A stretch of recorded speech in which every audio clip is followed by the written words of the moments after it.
बहुत समय पहले की बात है। पुराने चाइना के नॉर्थ प्रोविंस में 3 मॉन्क रहते थे। उनका नाम किसी को नहीं पता है, क्योंकि उन्होंने कभी अपने बारे में कुछ बताया ही नहीं। उन्होंने कभी किसी बात का जवाब नहीं दिया। चीन में बस उन्हें 3 हंसते हुए भिक्षुओं के नाम से जाना जाता था। वे तीनों सिर्फ एक ही काम करते, एक गांव में प्रवेश करते, बाजार के बीचों बीच खड़े होते और हंसना चालू कर देते। वे अपने पूरे अस्तित्व के साथ हंसते। अचानक लोगों का ध्यान उनकी तरफ खींचा चला आता और धीरे धीरे उनके चारों तरफ एक बड़ी भीड़ इकट्ठा हो जाती। वे इतनी एकाग्रता, तल्लीनता व संपूर्णता के साथ हंसते कि उनकी हंसी देखकर सारा गांव हंसने लग जाता। जब वो पूरा गांव हंसी के समुंदर में डूब जाता तो वे दूसरे गांव चले जाते। वे ना तो कुछ बोलते थे, ना ही कुछ उपदेश देते और ना ही कुछ शिक्षा। वे जहाँ भी जाते अपनी हंसी से ऐसा माहौल बना देते कि लोग अपने सारे दुख दर्द भूलकर बस हंसने लग जाते। धीरे धीरे चाइना के लोग उन्हें बहुत प्यार करने लगे और वो पूरे चाइना में फेमस होते गए 3 लाफिंग मॉन्क के नाम से। चाइना के लोग उन्हें बहुत प्यार करते, उनका सम्मान करते। इससे पहले और उनके बाद भी कभी किसी ने इस तरह से प्रचार नहीं किया कि जीवन केवल एक हंसी होना चाहिए और कुछ नहीं। वे विशेष रूप से किसी पर नहीं हंसते थे।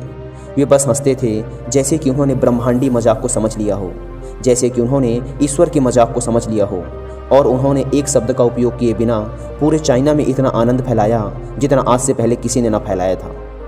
लोग उनका नाम पूछते लेकिन वे बस हंसते, तो यह उनका नाम बन गया 3 हंसते हुए भिक्षु, 3 लाफिंग मॉन्क्स। पूरे चाइना में घूम घूम कर लोगों को हंसाते हुए समय के साथ वे तीनों बूढ़े हो गए और एक रात जब वे एक गांव में ठहरे हुए थे, उन तीनों में से एक भिक्षु की मौत हो गई। पूरा गांव स्तब्ध रह गया। पूरा गांव बहुत ज़्यादा उम्मीद कर रहा था, क्योंकि उन्हें लगता था कि जब उनमें से एक की मृत्यु हो गई होगी तो बाकी जो 2 जरूर रोएंगे। यह देखने लायक होगा, क्योंकि किसी ने भी कभी इन लोगों को रोते हुए नहीं देखा था। जब सुबह हुई तो पूरा गांव इकट्ठा हुआ, लेकिन दोनों भिक्षु तीसरे की लाश के पास खड़े जोर जोर से हंस रहे थे। ऐसी हंसी जैसी उन्होंने आज से पहले कभी ना हंसी हो। गांव के कुछ बड़े बुजुर्गों ने उन्हें समझाने की कोशिश की कि यह आपका साथी था और इसकी मृत्यु पर आपको हंसना नहीं चाहिए। तब उस दिन पहली बार उन भिक्षुओं ने लोगों से बात की और कहा, हम हंस रहे हैं क्योंकि यह आदमी जीत गया है। हम हमेशा सोचते थे कि पहले कौन मरेगा, लेकिन इस आदमी ने पहले मरकर हमें हरा दिया। हम अपनी हार व इसकी जीत पर हंस रहे हैं। इसके अलावा यह कई वर्षों तक हमारे साथ रहा। हम एक साथ हंसे, हमने एक दूसरे की मौजूदगी, उपस्थिति का आनंद लिया।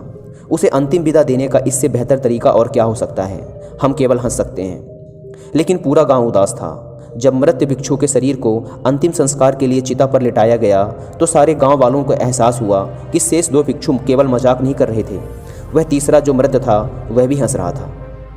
चीन में यह प्रथा थी कि जब एक इंसान की मृत्यु हो जाती थी तो उसके पुराने कपड़े उतारकर उसे नहला धुलाकर उसे नए कपड़े पहना दिए जाते थे।